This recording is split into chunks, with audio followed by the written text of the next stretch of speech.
World space channel में हम आपका हार्दिक स्वागत करते हैं। आज हम मुलाकात लेने जा रहे हैं मध्य प्रदेश के ख्यातनाम कवि नरेंद्र मंडलोई मांडलिक जी से। मुलाकात जारी होगी, उसके पहले हम बताना चाहेंगे कि हिंदी और मालवी में बहुत अच्छी कविताएं करने वाले श्री नरेंद्र मांडलिक जी का नाम दूर दूर तक बड़े आदर्श के साथ में लिया जाता है। आप इस समय बुजुर्ग हो चुके हैं, 77 साल आपकी उम्र है, तब भी आपकी स्मरण शक्ति बेजोड़ है। आपका स्वागत है। हम आपसे जानना चाह रहे थे कि आपका जन्म स्थान कहाँ का है? मेरा जन्म स्थान दिकठान धार जिले में है और मैं एक जागीरदार परिवार से हूँ। हम यहाँ के ग्वालियर स्टेट और दिकठान हूँ। और मैं मतलब कि कहावत है कि 52 गाँव 53 मंडलोई, है ना। हमको 52 गाँव जागीर लिए हमारे परिवार वालों को, हमको यहाँ पर और एक मूल निवासी हैं। जी, पिताजी का शुभ नाम? रामचंद्र राव जी मंडलोई। माता जी का शुभ नाम? श्रीमती भागीरथी मंडलोई। कैसे आपको प्रेरणा प्राप्त हुई कविता करने की? कविता की प्रेरणा ऐसी हुई कि हमारी भाभी थी, हाँ, तो हम उनको चिढ़ाते, कुछ न कुछ चिढ़ाया करते। तो चिढ़ाते तो उसमें फिर क्या हुआ कि तुकबंदी करने लगते। तुकबंदी करते करते फिर हम भाभी को सुनाते तो बड़ी प्रसन्न होती कि अच्छा आप तो धीरे धीरे ऐसा लिखते लिखते फिर हमने अपने गांव दिकठान पर भी कुछ लिखा कि धन्य दिकठान तेरी माया, है ना, ऐसा करके रचना लिखी। उसके बाद फिर हम झाबुआ पढ़ने चले गए, तो झाबुआ में हमारे भाई साहब थे, तो वहाँ पर भी झाबुआ पे भी एक कविता लिखी थी मैंने कि मालवी में लिखी कि हूँ झाबुआ को आदिवासी, बनिया हूँ उनको घटघटवासी। क्या बात। और हूँ झाबुआ को आदिवासी, हूँ बूट पेरी के यूं नहीं निकलो कभी सड़क टूटी जाए, हाँ, तो झाबुआ का लोग मके 17 बार सुनाए। क्या बात। हूँ झाबुआ को आदिवासी लिखी। पहली कविता आपने कब पढ़ी? पहली कविता मैंने मंच पर 1962 में पढ़ी, जब चीनी आक्रमण हुआ था। और उस समय मध्य प्रदेश सरकार ने एक कुछ कवियों का समूह बनाया था कि वो हर जिले में जाता और राष्ट्रीयता पैदा करने के लिए, है ना, और कवि सम्मेलनों का आयोजन होता। तो धार में मैंने कविता पढ़ी, तो उस कवि सम्मेलन में बाल कवि बैरागी, आनंद राव जी दुबे, मदन मोहन जी व्यास, गिरवर सिंह भंवर, सुल्तान मामा आदि थे। और उसमें एक रचना मैंने पढ़ी थी, वो मुक्तक जो मैंने लिखा था 4 पंक्तियों का, वो बड़ा प्रसिद्ध भी हुआ कि इश्क के शाम सुबह उल्फत में चले जाते हैं, इश्क के शाम सुबह उल्फत में चले जाते हैं, मंदिर मस्जिद के काम मन्नत में चले जाते हैं। अच्छा। इन दोनों से बड़ा एक और काम है दोस्त मेरे, वतन पर मरने वाले जन्नत में चले जाते हैं, जन्नत में चले जाते हैं। कवि नीरज जी के साथ में आपने काव्य पाठ किया, बाल कवि बैरागी जी के साथ में किया, तो नीरज जी के बारे में क्या कहना चाहेंगे? नीरज जी हिंदी काव्य मंच के शहंशाह थे। उनके नाम से ही ये समझ लो कि पूरा का पूरा आयोजन सफल होता था, लोगों का आना। अच्छा, नीरज जब तक कविता नहीं सुनाते श्रोता थमे रहते थे, ऐसा नहीं कि इनको सुन लिया। नीरज तो एक मैं कहूँगा कि स्तंभ थे, मंच के स्तंभ थे। और उनका रागात्मकता के साथ में वो जो गाना, और उनका एक अलग ढंग था, एक निराला ढंग था, और उसमें श्रोताओं के साथ रागात्मक भाव पैदा करना, ये उनकी सबसे बड़ी विशेषता है। अभी वर्तमान में कविता का स्तर घटता जा रहा है, चुटकुलेबाजी फोड़ता ज़्यादा हो रही है, इस बारे में क्या प्रतिक्रिया देना चाहेंगे? कविता कम, जो आपने कहा वो सत्य कहा कि कविता कम और चुटकुले ज़्यादा, और उन्हीं चुटकुलों में से लोग कुछ न कुछ ढूंढ करके रचना बना देते हैं। और फिर कुछ लोग तो ऐसे हुए हैं कि वो जो 4, 5, 6 चुटकुले रखते हैं ना, वो हमेशा कहीं भी परोसते रहते हैं उसको, जहाँ भी गए उसको उन्हीं को ही परोसा, है ना। और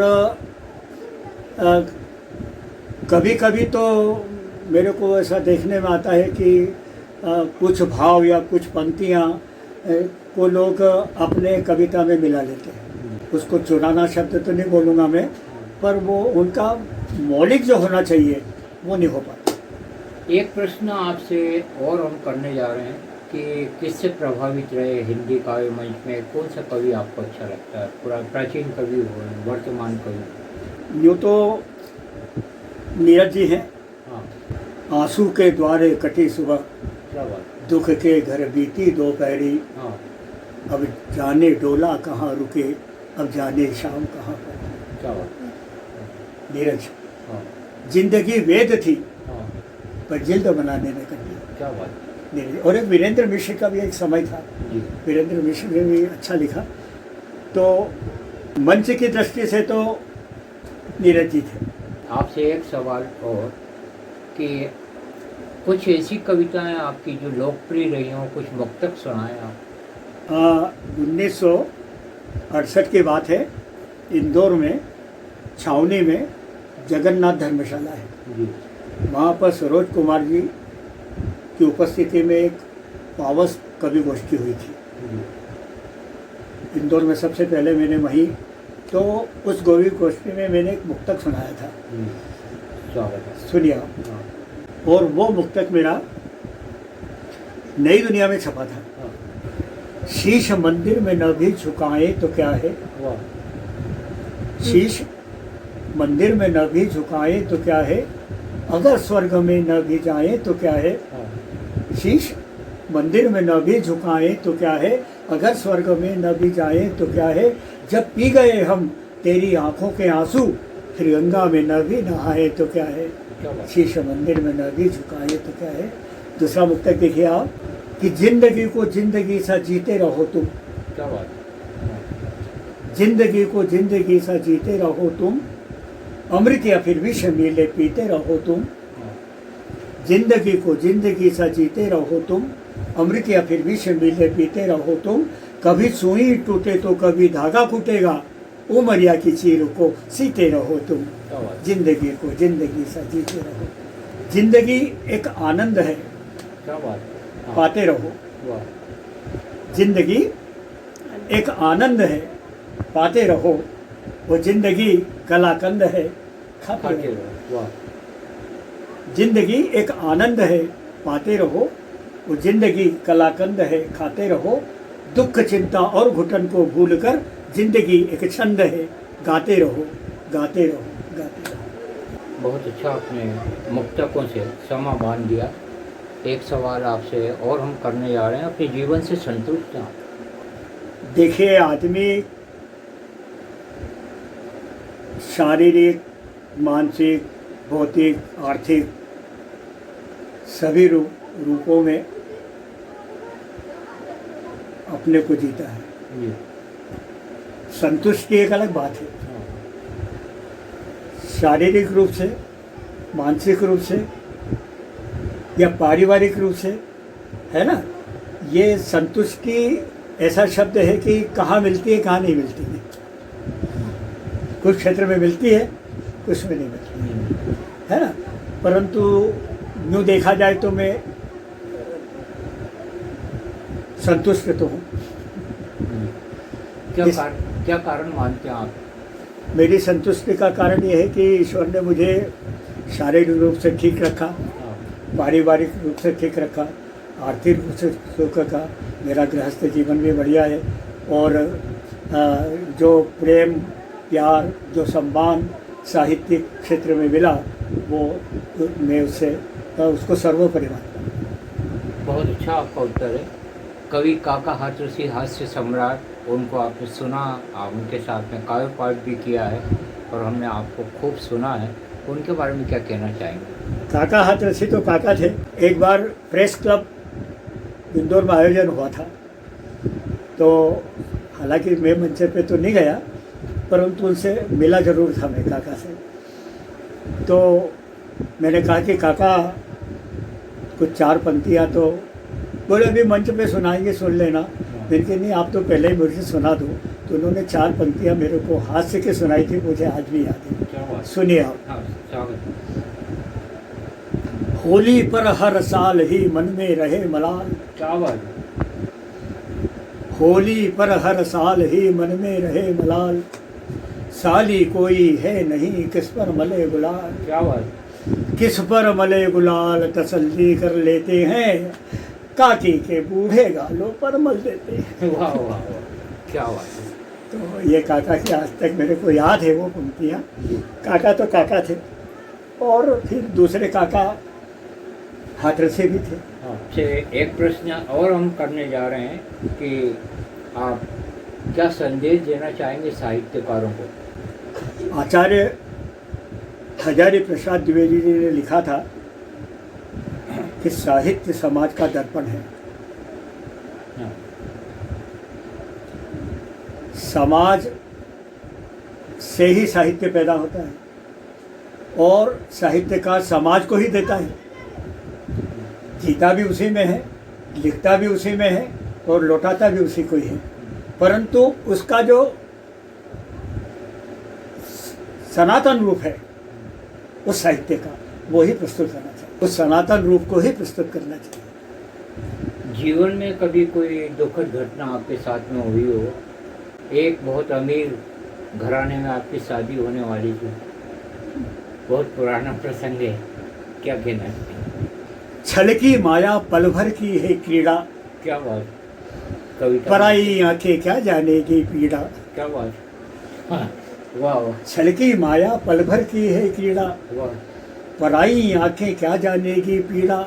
आहें भर मत देख गगन का तारा, सबसे अच्छा घर का तुलसी क्यारा। क्या बात है। अधर गरम हाँ, और नयन किसी के गीले, जो भी मिला हो उसे सहज ही जी ले। क्या बात। जो भी मिला हो उसे सहज ही जी ले। बहुत अच्छा काव्य पाठ आप कर रहे हैं। आपकी स्मरण शक्ति को हम दाद देते हैं। इस समय बहुत तेज़ी से सारे भारत में नशा व्यसन बढ़ता जा रहा है। मंडोई जी, इसके खिलाफ क्या संदेश देना चाहेंगे आप। ये हमारा अभियान है नशा व्यसन के खिलाफ, आतंकवाद के खिलाफ, नक्सलवाद के खिलाफ। तो नशा व्यसन के खिलाफ क्या कहना चाहेंगे आप। बात तो बड़ी कटु बोली आपने, और मैं भी बड़ी कटु बोलूँगा। ये साहित्यिक लोग ही ज़्यादा व्यसन करते हैं। क्या बात है। आपने तो नहीं किया। नहीं किया, स्वागत है आप। मैंने व्यसन नहीं किया। वर्तमान में न तो मैं कोई तंबाकू खाता हूँ, न सिगरेट पीता हूँ, न कभी कभी कोई व्यसन किया। कोई व्यसन नहीं, शौक सुपारी तक भी नहीं खाता। बस एक ही व्यसन है क्या। मेरे को, और उसी व्यसन में रहता हूँ। क्या है व्यसन। वो बाद में बताऊँगा। अच्छा, वो व्यसन गोपनीय है और आप बताना नहीं चाह रहे हैं। आप लोग अगर व्यसन, हाँ व्यसन क्या है? ये जो सृष्टि है, हाँ, इसका निर्माण अपन कहते हैं ईश्वर ने किया, कोई शक्ति ने किया, किसी ने भी किया, पर ये जगत का रचना किसी की समझ में नहीं आया। न ऋषि के आया, न दार्शनिक के नहीं आया, न वैज्ञानिक के आया, कुछ नहीं आया। ये जगत का रचना, सुनिए आप, जगत का रचना समझ में न आया, हाँ। वो तेरा ये जमाना समझ में न आया। क्या बात है। वो जन्मते ही मृत्यु का पहरा बिठा दे, ये आना ये जाना समझ में न आया। क्या बात है। ये सृष्टि का रचना किसी की समझ में नहीं आया। हाँ, बचपन का पलना वो शादी का घोड़ा, क्या बात है। इतनी जल्दी जीवन चला जाएगा कि अरे अभी तो मेरे सामने बच्चा था, नहीं ये था, नहीं। बोले अच्छा चला गया क्या वो? क्या बात।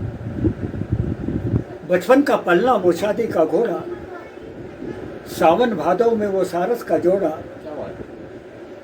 बचपन का पलना वो शादी का घोड़ा, सावन भादव में वो सारस का जोड़ा। और शुभाशीष देकर यमों को बुलाना, अर्थी का उठाना समझ में न आया। क्या बात है। जगत का रचाना समझ में न आया, तेरा ये जमाना समझ में न आया। तो लाश अकेले अकेले में सोती रही, क्या बात है। लाश अकेले अकेले में सोती रही, प्यास अंधेरे अंधेरे में रोती रही। वो जिंदगी भर जो आंसू ही पीता रहा, गंगा जल का पिलाना समझ में न आया। क्या बात है। जगत का रचाना समझ में न आया, तेरा ये जमाना समझ में न आया। तो आधी रोटी खाकर आधी नींद सोया, छोटा सा घर था वो गिरवी में खोया। आधी रोटी खाकर आधी नींद सोया, छोटा सा घर था वो गिरवी में खोया। और शक्कर दूध घी को उधारी में लाकर पंगत का बिठाना समझ में न आया। जगत का रचाना समझ में न आया, तेरा ये जमाना समझ में न आया। तो कहीं चोर उचक के ये ढोंगी लुटेरे, कहीं चोर उचक के ये ढोंगी लुटेरे, बदनाम करते हैं धर्म को ये तेरे।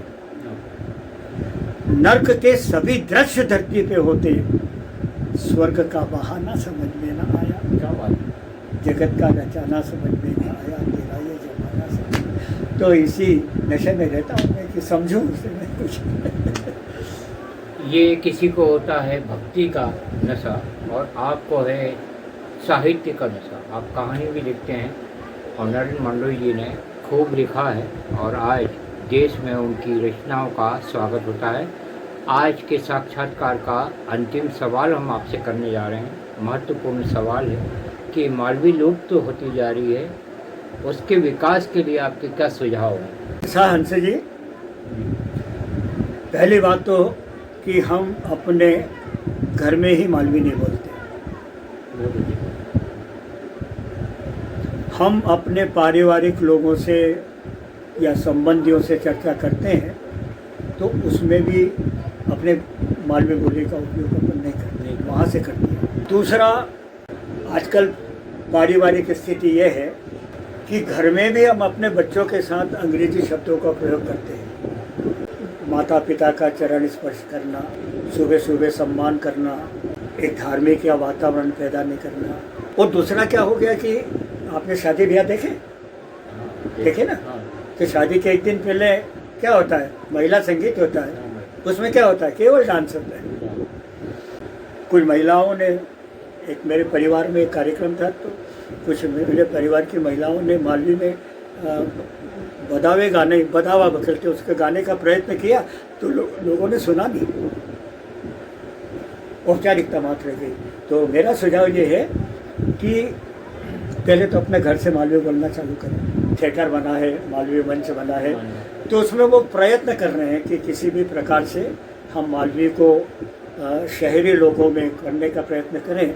जिंदगी एक घास है जिसके हरी रहने पर कभी कभी उसे दुर्घटना का ढोर चढ़ जाता है और सूख जाने पर मृत्यु का हंसिया काट लिया जाता है। तो उसको मिला मिलू के, अरे मतलब ये मिलावटी मालवी है जो अपन बोलते हैं। शुद्ध मालवी का, शुद्ध मालवी आनंदरावती दुबे साहब के थी, वो शुद्ध मालवी का प्रयोग करते। हंसी हमारा नाना की लाड़ी, खूब देखे खूब परखी, निकली पानी की पानी। मेहंदी तो सूखी नहीं, हल्दी तो मीठी नहीं, ब्याह मुहूर्त का कपड़ा फेंकी के बोली, कई दो उनके लावे साड़ी, हंसी हमारा नाना की लाड़ी। वो जो लिखते थे, बस बसंतिया बरसात आई गई, रामाजी रैया ने रेल जाती रही, है ना, लिखा। ये महत्वपूर्ण साक्षात्कार नरेंद्र मंडलोई जी मार्डिक जी से हमने लिया। आपकी प्रतिक्रियाएं सादर आमंत्रित हैं। ये रचना धर्मिता से जुड़ा हुआ ये साक्षात्कार आपको बहुत पसंद आएगा, इस उम्मीद के साथ में हम सौंप रहे हैं एक विचार प्रधान साक्षात्कार। आपकी प्रतिक्रियाओं का स्वागत है। धन्यवाद। जय भारत, जय मालवा।